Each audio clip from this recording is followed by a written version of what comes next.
Good afternoon, and yeah, you like it? And welcome to another public program here at the Clinton School that we continue to investigate sports and public service and the great people in sports and what they're doing to make a difference. Today we have the opportunity to be joined by Dhani Jones, and there's so much that I have about Dhani Jones, but I have to keep it short. It's absolutely insane what his bio has on it. So let me just give you a couple things. One, he is a graduate of Michigan, graduated The Michigan. University of Michigan. I'm sorry, I take it. The University of Michigan. Sorry, Well, one more some time. people mix it up. The University of Michigan. 1817. Go Blue. With honors. He was on the 1997 National Championship team. He was drafted in the year 2000 by the New York Giants. Now plays for the Cincinnati Bengals as a linebacker. And he is defined by many things that I have researched as a Renaissance man. And so here is why he is a Renaissance man, which means he has a very broad base of knowledge. So when it comes to art and photography, he creates and sells his own projects and photographs. When it comes to charity work, he has focused his attention on Lou Gehrig's disease. When it comes to the environment, he is one of 1,000 people in North America to be trained by former Vice President Al Gore to give his famous Inconvenient Truth Environment speech. When it comes to fashion and design, he began 5 Star Ties, which is a bow tie company, in 2005. Poetry and reading, he writes poetry in his free time, and he might share a little bit about that with us today, so we'll see. When it comes to music, he plays the saxophone and piano, and we have a piano right over here. No, we don't. And when it comes to travel, obviously he has done extensive travel, and he is now the star of Dhani Tackles the Globe. So please welcome to Little Rock, Dhani Jones.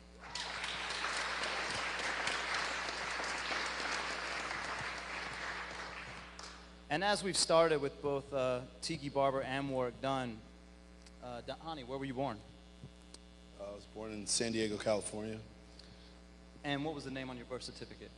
I didn't actually have a name for about 2 or 3 weeks. My father wanted to wait till he understood some of who he believed I was to be, and then subsequently he gave me the name Dhani Jones.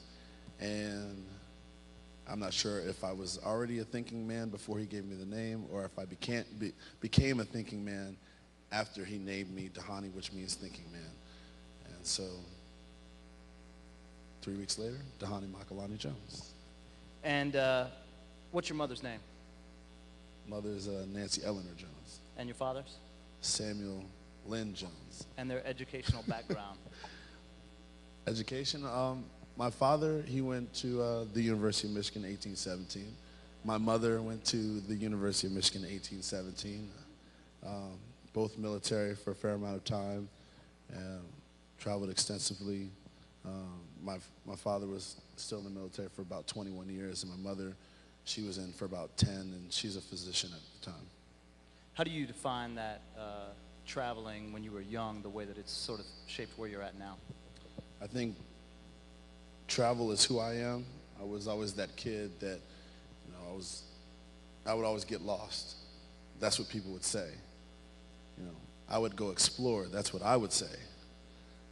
And my mother and father would always say, well, if he wants to come back for a meal, or if he wants to get home, he's going to come back. So I would eventually find my way. Sometimes I wouldn't, and I get left. And sometimes that's what happens to you abroad. You get left, or you get into a situation where you have to find your way out. But as we say at the Travel Channel, some of us had the travel bug when we were younger, and some of us have just caught the travel bug now. And I'd like to say that when I came out of the womb, I was always looking to go somewhere else, and I still travel to this day, as you know, with the show. But my mother, when I was in college, instead of going on spring break to Mexico or to Texas, where a lot of people would go, my mother would always give me an open ticket, and I would just book a flight to somewhere, anywhere in the world, and just end up there by myself. Sometimes I would end up in the airport not knowing a language and just having to find a way to communicate and get to my destination, and somehow, some way I'd communicate. I'd meet all different types of people, but travel has always been something that's been inside of me and something that I'm very passionate about. Do you have any siblings? one sister who has 2 kids, and she's far more mature than I. And I love those 2 little girls. I mean, they're not little. One of my nieces, she's 3, and she's about 4 feet tall. My sister's 6 foot, and my brother-in-law's like 6'5", and she's 4 feet tall and 3 years old and can lift the couch by herself. So, Since we talked a little bit about the travel already, how did the Travel Channel gig even come to you? What was that all about?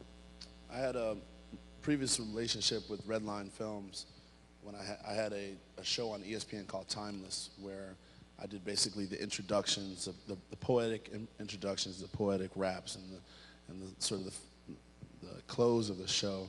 And we did 2 seasons of that, and that was actually on ESPN2, and that was when I was at Philadelphia. And then we developed a partnership and pitched ideas back and forth. Who's Dhani? What does Dhani like to do? Where's Dhani like to go? What types of things is he passionate about being involved in? And travel, sports, and culture, and curiosity, and that became Dhani Tackles the Globe. And for many of those have seen it. Who's seen the show? Everybody? That's what I'm talking about. And for those that haven't seen the show, Travel Channel, 9 p.m. on Monday nights. Yeah. It's the story of Dhani and his travels around the world. It's a very real show. I'm the guy that's out there getting beat up, or I'm beating somebody else up. If there's a scar on my face, that's a real scar. There's no makeup. If I'm upset, I'm really upset. If I'm happy, I'm happy. If the food tastes nasty, I'm going to tell you it tastes nasty. It's just a show that just involves me utilizing my entree of sports to learn about that country, learn about that culture, and bring that experience to the screen so that you, as an audience, can choose another destination to go. Now, the show obviously brings a lot of challenges to the forefront for you, but at this stage in your life, what's been the most challenging time in your life? Most challenging? That's a good question. Most challenging. The biggest obstacle, maybe. Oh, I think the biggest obstacle that I've always had was people telling me that I'm crazy and me not believing them, or maybe believing them too much. And I never just defined myself as a Renaissance man. I never defined myself as one that went against the grain. I never told anybody that I'm different than you. I just said that I was always being Dhani. And I think the most difficult thing with that is everybody trying to define me as something as off the grid, crazy, walk to the beat of his own drum, and me saying, no, I'm just like everybody else. And sort of coming to grips with the fact that people are going to say whatever they don't know, and through time they'll understand. I was telling you guys a story how when I got into the league, when I was rookie, everybody would look at me and like, Dhani's crazy. Dhani's always doing, what's wrong with that guy? Why won't he just play football? Why won't he just show up to practice and talk about football? Why does he got to talk about, I was in high school and I would talk about my anatomy physiology class in the middle of the linebacker drills, and my coach would cuss me out. And I was like, Coach, I just dissected this, and I just saw this. I just saw an eyeball. He's like, just hit the pad, So when I first got into the league, people would laugh at me. And then several years into the league, about 5 years into the league, instead of laughing, they would ask me questions. And now they tell me stories of their own adventures. So it's kind of come full circle, and sort of the challenge of it all still continues, but people start to understand me and define me not as all these other words, so to speak, but as that's Dhani. I walk into the locker room, and I might have these tight jeans on, my boots, and they're like, that's Dhani.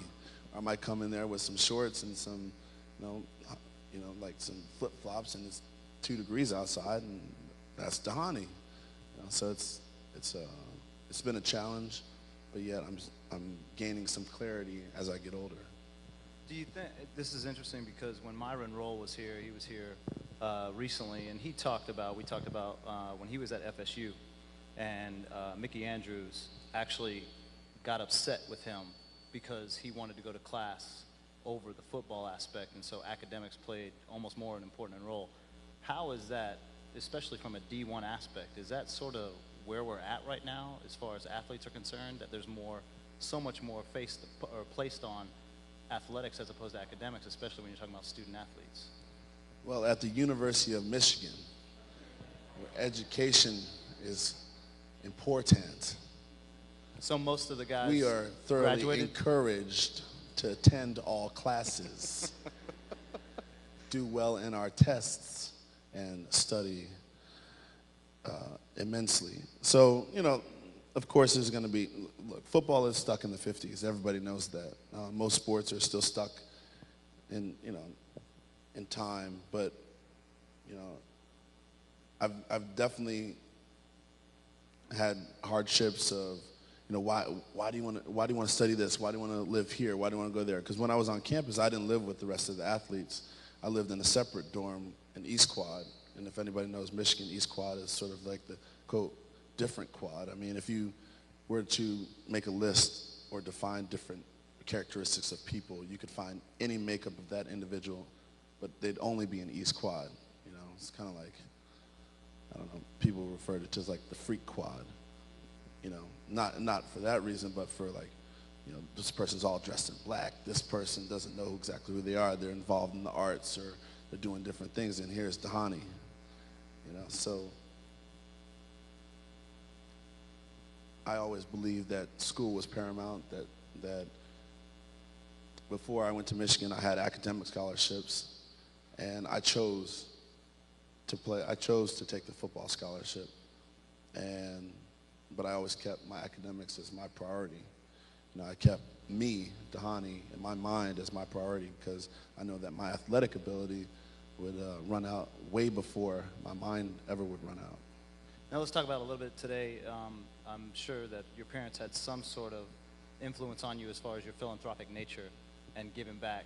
Talk a little bit about where you are today as far as your public service. And when we think of Dhani Jones and public service, what should we think about? I think that with reaching out to people, it's important, I know we talked about this before, is learning about yourself so that you can become empathetic towards others.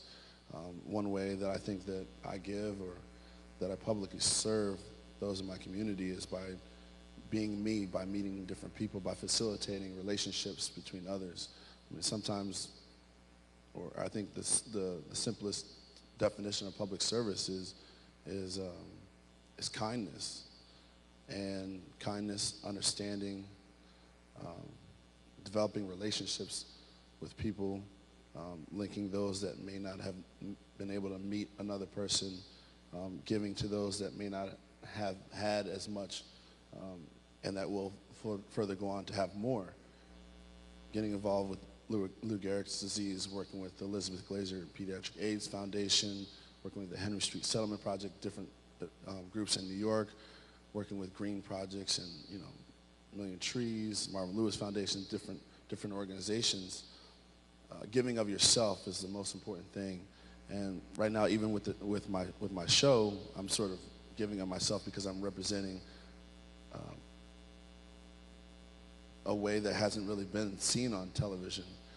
Being a person that travels and being curious and establishing a relationship with people so that they know about my culture in the United States, and as I learn about their culture in the United States, as I learn about my culture, as they learn about my culture in the United States, and I learn about theirs, whether it be Cambodia, Thailand, Switzerland, Singapore, wherever it might be, and as the viewer sees that, they start to see, or they start to establish a bond, and they want to go, and that's another essence of public service, giving people information so that they don't base their information off stereotypes, they don't base their information off what someone else said, but they want to gain their insight firsthand.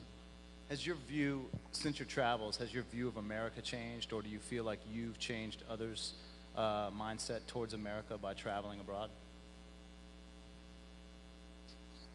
America is seen, you're asking about overseas, how people see America and how I changed it? And then maybe your view, has your view changed of America since you've traveled? Yeah. I'm starting to understand why people, in some cases, dislike us, and in some cases, like us. It's really interesting, the conversations that you have once you, well, I'll back up. Sports and connecting on that level opens up a door of frankness,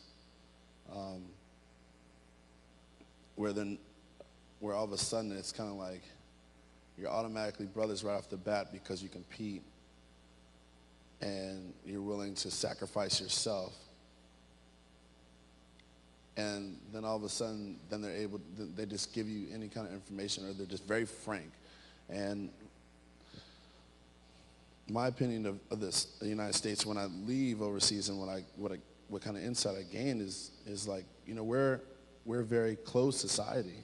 We think we're very open in our belief system. We think we're very open in learning about different things. And the fact is, we don't really want to learn about anything but ourselves. We're a very selfish society. And people overseas see that, and that's why they sort of laugh at us and why they joke and make fun of us, because, we want to learn about what's not, I'm not saying about Arkansas. We want to learn about, we live in Arkansas, we want to know about Arkansas, but we don't want to learn about what's in Germany. And a perfect example is I was sitting at a dinner table and I was in New Zealand, and there were some reporters or some people, I was doing America's Cup racing. So all these different nations were represented. Switzerland,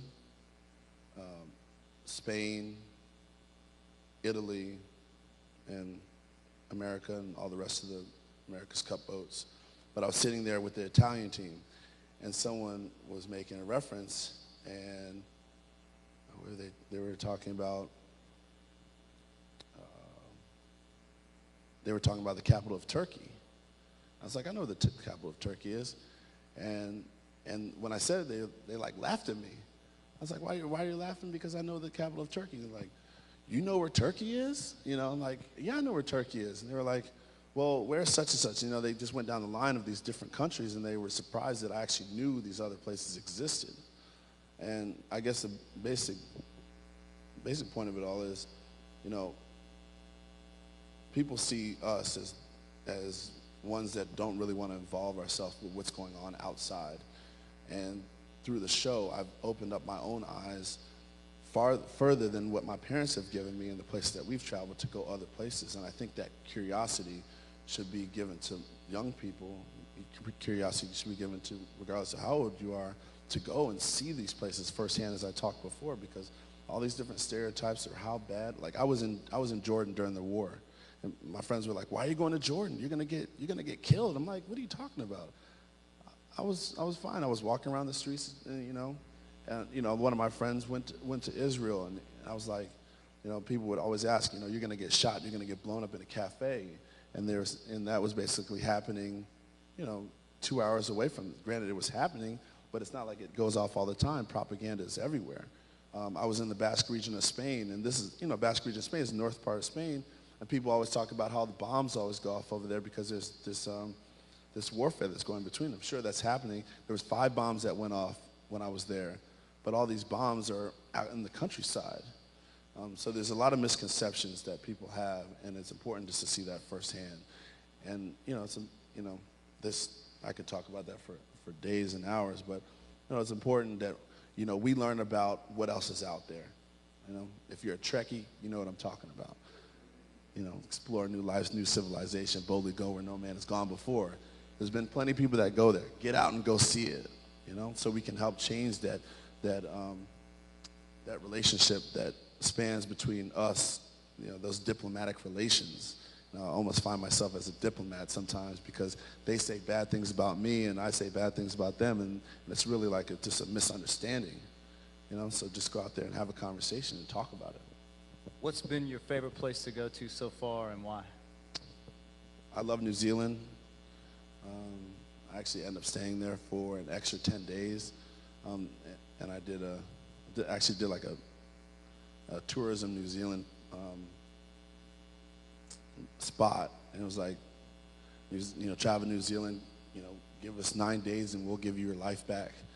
New Zealand was awesome. I mean, put it this way, New Zealand is the glaciers of Alaska, the beaches of Hawaii, the pastures of Ireland, and the people next door.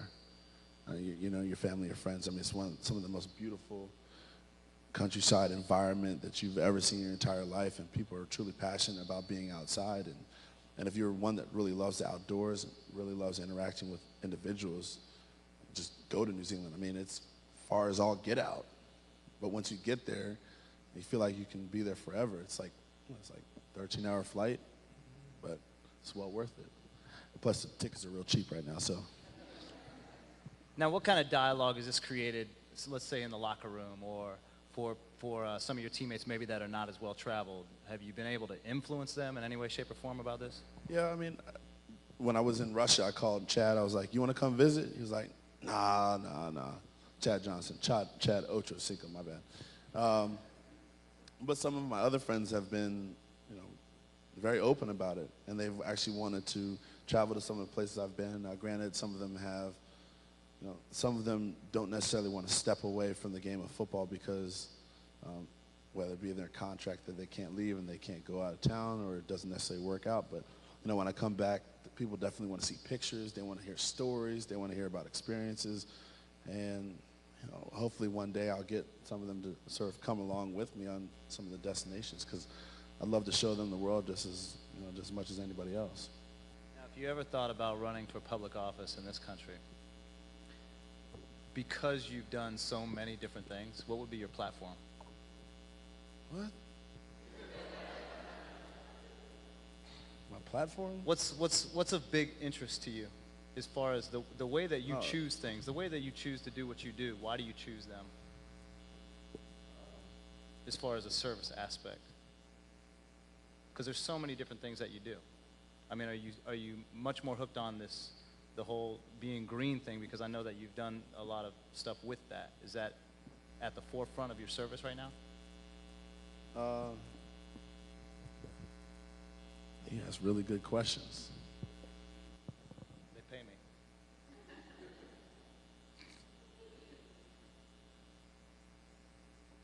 At the forefront of. Why do you choose to do what you do?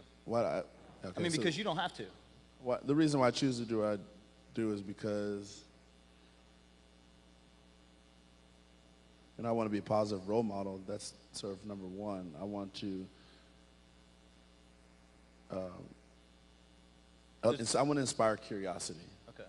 I want to inspire curiosity. I want people to see the world. I want people to meet different people. I want people to be open. I think there's a lot of closed-mindedness. That's what you're asking, I think. Yeah, I guess what I'm getting to is when we had the opportunity to interview Yao Ming when we went to Houston, and one of the things that he told us was that people in the NFL and the NBA, they're big public figures, and in that regard, he feels that you all can take the lead in public service. Mm-hmm. With that in mind, why aren't more people, or what are people doing in taking the lead in public service? I'd be curious to see if Michael Jordan went to Capitol Hill and said something about, why is the graduation rate for young black men in Detroit at 21%? I would think that would ruffle some feathers. Why don't people get a little bit more active as far as from a sports perspective? I think the reason why some people don't get active in that perspective is because they don't feel as well. Number one, I guess, all right, put it this way. A guy like Stephon Marbury, right? Okay, so people don't realize, they see him as a public figure and everything that he does. And there was a wedding or something like that he was at. And it was clear at the wedding that 98% of the people there, he supported all of them. Sometimes that's one of the instances, is that as an athlete, financially speaking, you're supporting all these different people, and people don't see that. Other times,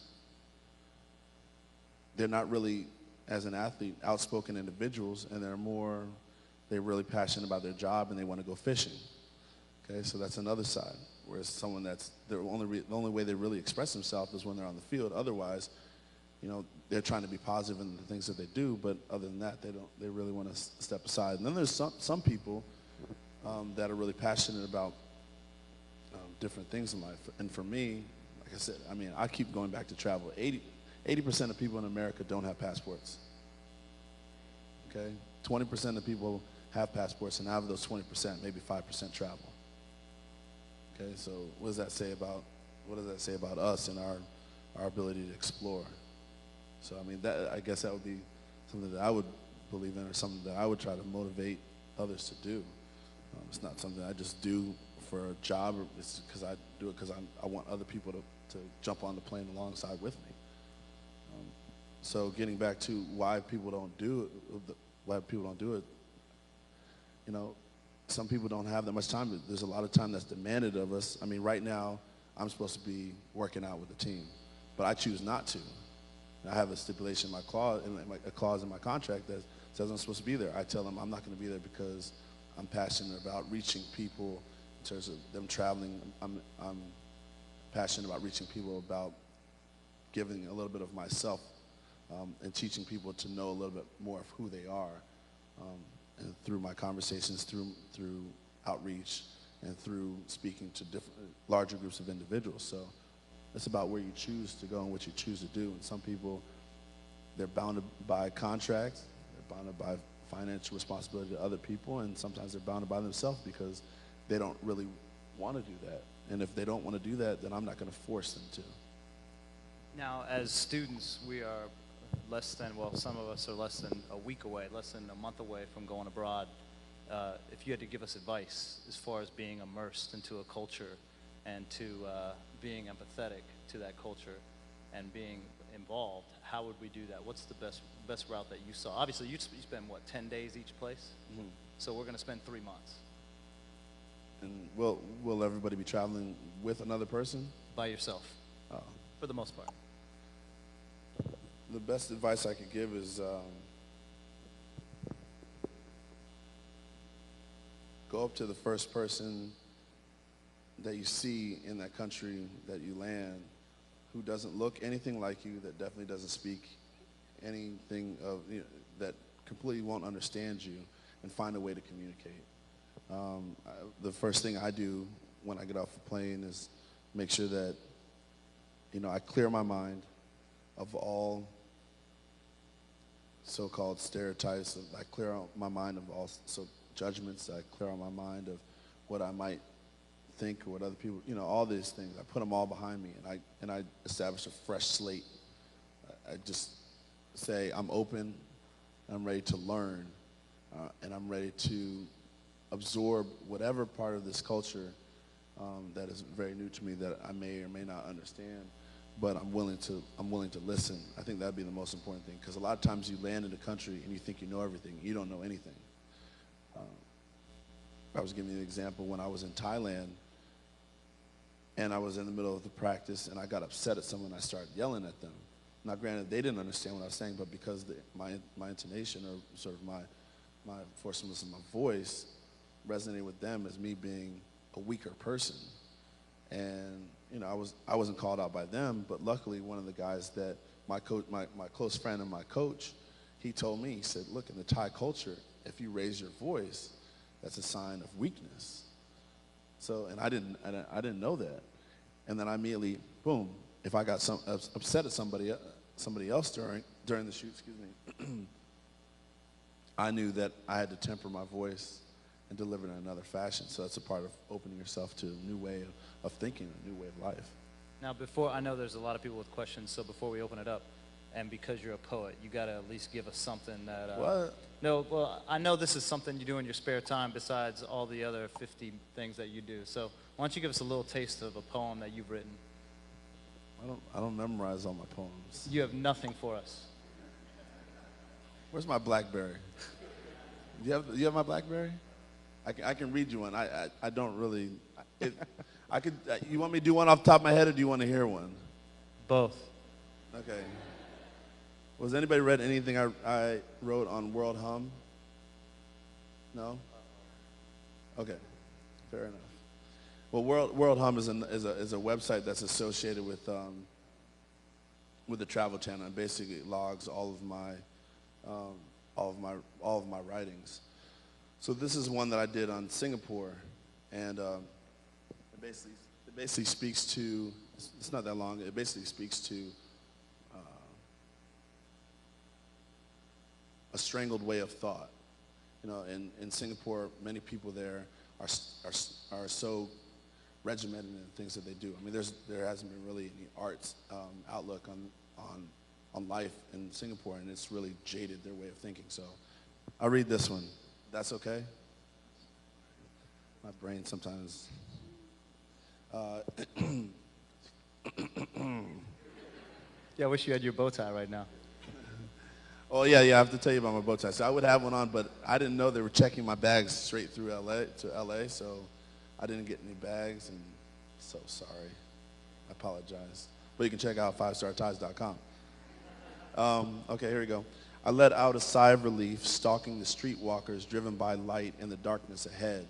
The energy I feel it fading and resting upon the shoulders of the crow who flew and landed on the wind.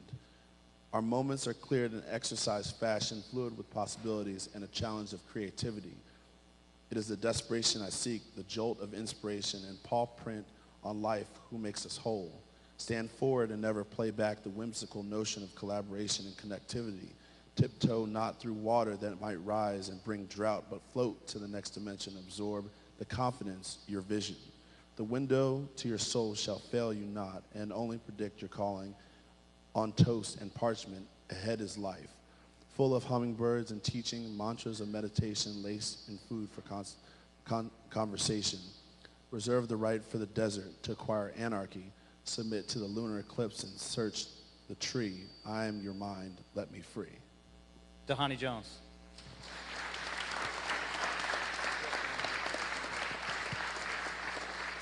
And I promised my classmate that he could ask the first question. How you doing, Johnny? I'm well, thanks. Welcome to Little Rock. My name is Harville Howard, Class 4 student here at the Clinton School. As you spoke of being a role model, do you see an opportunity through the show to engage young African-American males that are aspiring to be professional athletes to also pursue academics and education on the same front? Through the show, you mean? Through the show is the way, I know you say. Well, I think, yeah, okay. Yeah. I think it's a way to inspire people to try different things. Someone stopped me in the airport, and they were like, "I love your show, and it's amazing. I watch it with my five-year-old son, and my 7-year-old daughter, and I just want to show them all the different sports you can play, and all the different places you can go, all the different people you can meet." So that right off the bat is showing them that there's something besides just the professional sports of football, basketball, baseball, but showing them that there's a different world out there that they can see, that they can travel to and learn at the same time. So being a role model, standing up and saying, you know what, I'm not going to be typecasted as just a football player. I'm not going to be typecasted as just an athlete, but I'm going to be a person that's more worldly, and that's encouraging everybody, not just young black males, but everybody that sort of has been pigeonholed into this one way of thought, saying that, I never want to go out, I never want to leave my house, I never want to leave my city block, I never want to leave my neighborhood, I never want to leave my entire city, I never want to leave my state, let alone my country. I mean, I know people that have lived on the East Coast that have never been to California. That's ridiculous. So, does that answer your question? That does answer. Thank you, sir. Okay. Next question. Please raise your hand. You're right there. Thanks. Hi, you talked a little bit about, or the gentleman did chat about your involvement with ALS. What can you tell me is your personal connection with someone with amyotrophic lateral sclerosis, and why is it important to you?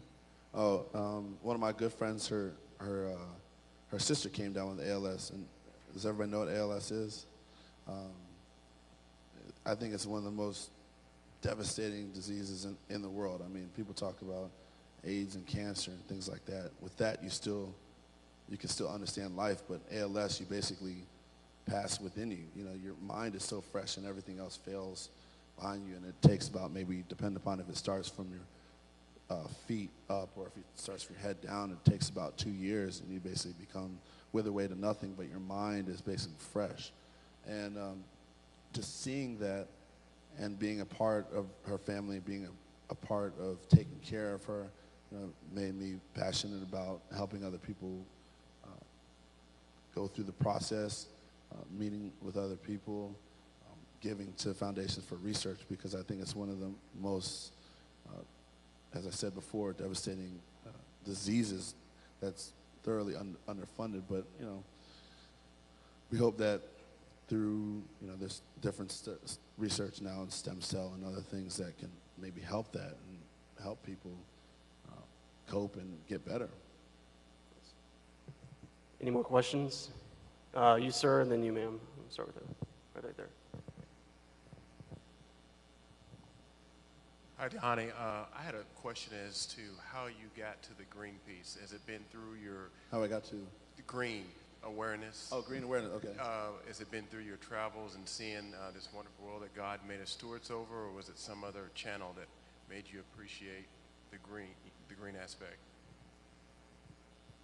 I guess the best way to start it off is when I was in 6th grade. We lived probably about 5 miles away from the school, and I would always bike to school.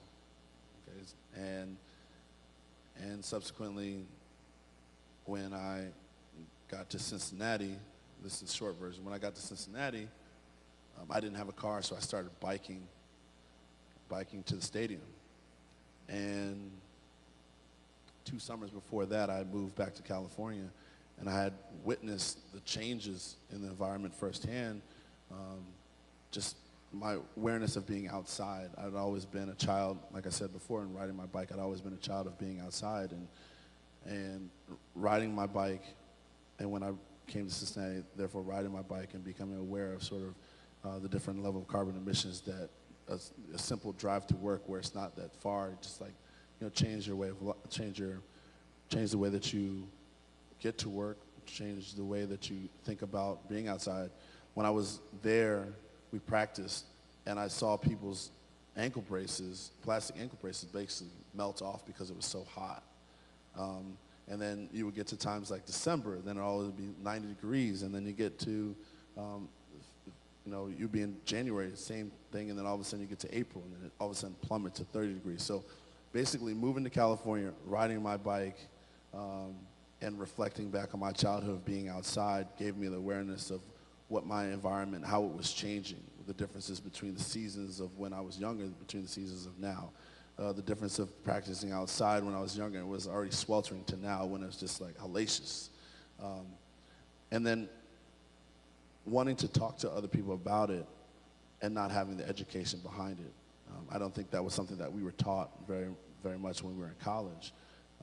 It's been something that's sort of come up now, and it's like you have to take it upon yourself to learn. So that's when I reached out to the Climate Project so that I could educate myself further, so that I could understand why the ankle braces were melting on people's ankles, why the temperature was changing, why the seasons were altering, why the beach nearby my house would rise subsequently 10 feet, or 8 feet of sand would be gone the next day. So learning about those different things and being able to teach that to other people was sort of why my inspiration of learning and getting involved in the green movement. Does that make sense? Sort of a roundabout, but you're connected, right? Okay, cool. Other question? Hi, I'm Memory. I like your shoes. I had an opportunity in high school to go abroad for a year. And most people who go and travel go on vacation for like a week or so. And I was wondering if you feel America is like where you feel the strongest pull, it's your home base. And if it isn't, where would you go and set up camp as, like, granted you would still travel, but if you had the opportunity to live in India forever, would you do that? Or would you live here in the U.S.? So your question is, if I could live if I would choose to live abroad, or if I would choose to live here, or my advice to you traveling?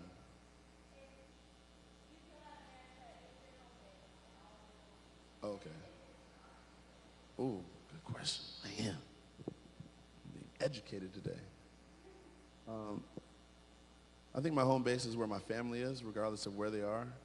And then in some cases, I feel as though I make connections with people that might be kindred spirits, so wherever they might be.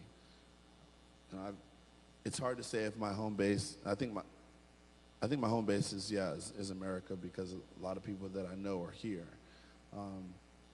But I think my outlook on life is within whichever country I arrive.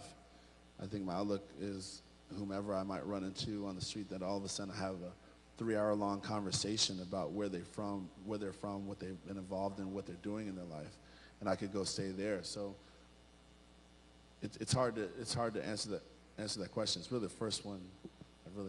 That's a good question, because like I live in California, and I was born there, and I felt as though that was my pull back to, that's my homeland. And I would say maybe that's my birthplace in San Diego, California, where sort of I came to be. But now, being back there, I actually called my real estate, agent. I was like, I might sell my house, and he's like, well, where are you going? And I'd say, I don't know. Maybe I'll move to Paris, or maybe I'll move to, I don't know, maybe I'll move to Russia, or maybe I'll move to India, or maybe might move to New Zealand. So it's hard to say where I'm, like I always remember where I'm born. I think that's important, to always remember where you're born. It's important to remember where your family raised you and where people are that truly know you. But then it's also important to reach out to and explore to find maybe your new home. Because I know a lot of people who have lived in one city for their entire life, then all of a sudden they travel to Dublin, Ireland, and they stay there, and they call home, they say, I'm not coming back. And you're like, what are you talking about? You're from Little Rock. There's nowhere else out there besides Little Rock. And that's the point. There are other places outside besides Little Rock that you might have truly found yourself. And I believe that where your home is where you know yourself the best. And if that happens to be in Dublin, Ireland, fine. If it happens to be in Mumbai, India, then fine, then go be there. And I think that if people are your family, then they'll truly understand that. And if they don't, then maybe they need to take a couple trips themselves. But sometimes you'll travel and you'll go away and you'll come back and you'll find that really your home base is wherever you're from, and it's hard to use the word, when you think of it, and I'm not being unpatriotic in any way. You say, well, I'm American, so I gotta live in America. You're not defined by the 50 states. You're defined by what's inside you, who's raised you, and sort of the education that you've been given and your experiences. So you can take that, and I think you can move that to wherever you might be and travel abroad. And my mom always says, my mom was excited about the show, but she was also a little bit reluctant. She was like, you know what, I love this show, this is great, but just give me a little warning if you're not gonna come home. And she's dead serious. She's like, look, I know, Dhani, I feel like one day you're just gonna call me and you're gonna be in like Estonia and say all of a sudden, met the one, you found yourself, and you set up shop, and you want me to take care of the legal work of selling everything you got here. And maybe that might happen. I don't know. But, I always know where I've come from, and I always know where I was raised and who gave me the opportunity. But there's other things out there. Does that answer your question? Time for just 2 more quick questions. You over there, ma'am. Hi. After watching the show, I was curious, what sport have you participated in that you found the most fun, and then which one was the most challenging? Fun and challenging. Well, they've all been fun. It's hard to put a finger on which one is the most fun, most challenging. I would say this. If I were to do a sport after playing football, out of all the sports I've played through the show, up to this point, I'd be a grinder on America's Cup racing. So I would say that when you watch that episode, you'd be like, man, he just looks like he fits right in. And I did, and I love it. And I just hope I get an opportunity. I had the opportunity of meeting Larry Ellison. I said, look, I'll come work for you for half as much as you pay that guy. You know? And the guy was my friend. He was like, no, don't do that. So that was fun. That was tremendous. Most challenging, did anybody see no, not anybody. Who saw the Switzerland episode? Okay, that was one of the most challenging.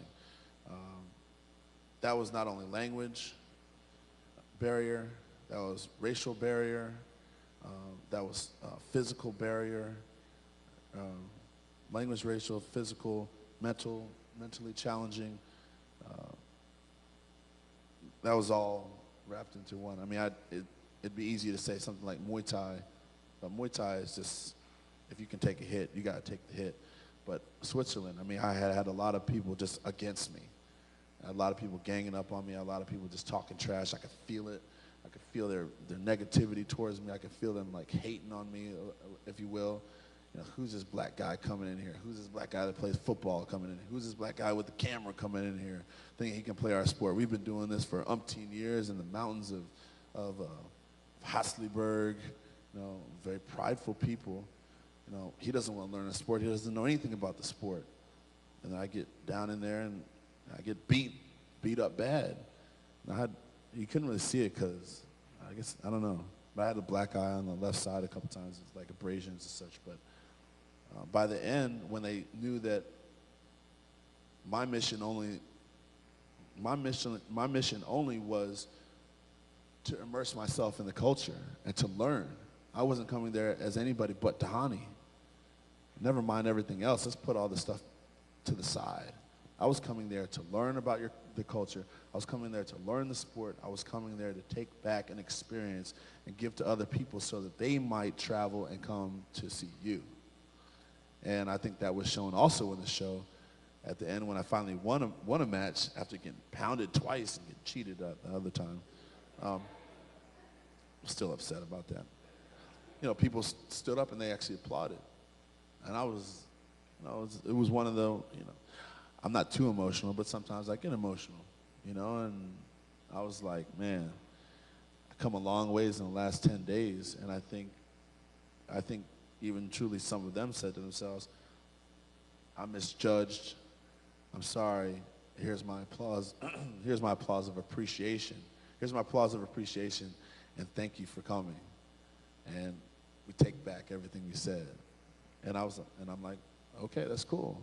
And I think as you travel, we were talking about in terms of when you go abroad, in terms of wiping that slate, if that's something that's important, is you have to wipe that slate and be open to, because people's understanding of, like I said before, us is completely different, and you're in their world. So you have to go through a little bit in order to gain that much more. Last question, you back there. Yeah, you right there, sir. Yes. Wait for the mic, 1 second. There you go. You talked about being open, the importance of being open.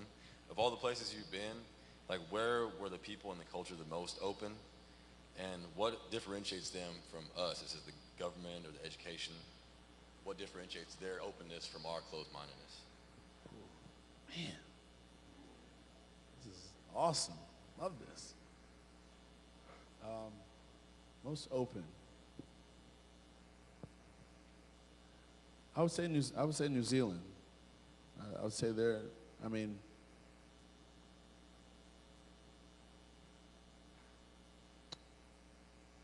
and I would say it because of this, okay? Everybody hears about Australia, but no one hears about New Zealand, right? Australia might be one of the most racially divided continents. It is a continent, right? Yeah, it's continents in the entire world. The separation between the people and the Aborigines, whomever those people might be, is like a truly, like, they have not embraced that culture. Even though the Aborigines were there first, and Australia was basically what most people would think of as what was Siberia. Basically, everybody that was in Britain that was sort of outcasted, they were sent to Australia. So they were like all the bad guys and such, things like that. And they basically took over the land from the Aborigines, and it's sort of like still that mentality that they don't like them. And I'm not trying to make this a black-white thing, because it's like just basically Aborigines and then people here, and they kind of like mix it in between. But then you go to Australia, you go to New Zealand, sorry, and the Maori culture, the Maori people who have been there a long time before they were inhabited, and there's a certain level of respect that they have for the Maori. You know, they realize that the Maori were cheated out of some things, and as time progressed, they've given things back to the Maori. So right there, historically speaking, you have two different countries that have had problems in the past that have separated themselves, and ones that have sort of embraced that culture. So that in and of itself gives a historical context of embracing other cultures regardless of who they are. And that's why I say New Zealand, because it's a melting pot of people, and there's people from all over the place that come there.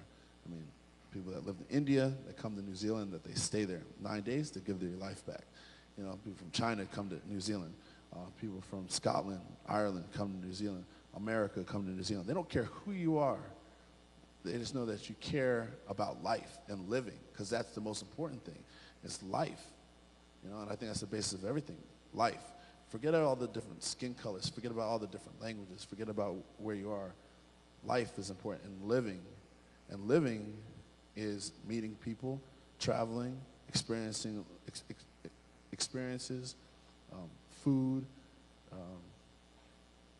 and reaching and going somewhere you've never been before. And in New Zealand, they believe at the core, you know, is life, love, passion, commitment. You can be there, and I tell you, you can hitchhike all the way across from North Island to South Island, and you have no problem. You could be someone that never spoke English. That's what they speak there, of course, and someone will guide you and teach you. Maybe you've never bungee jumped. They'll pull you up there and they'll push you. Happened to me. I was scared, and I was scared.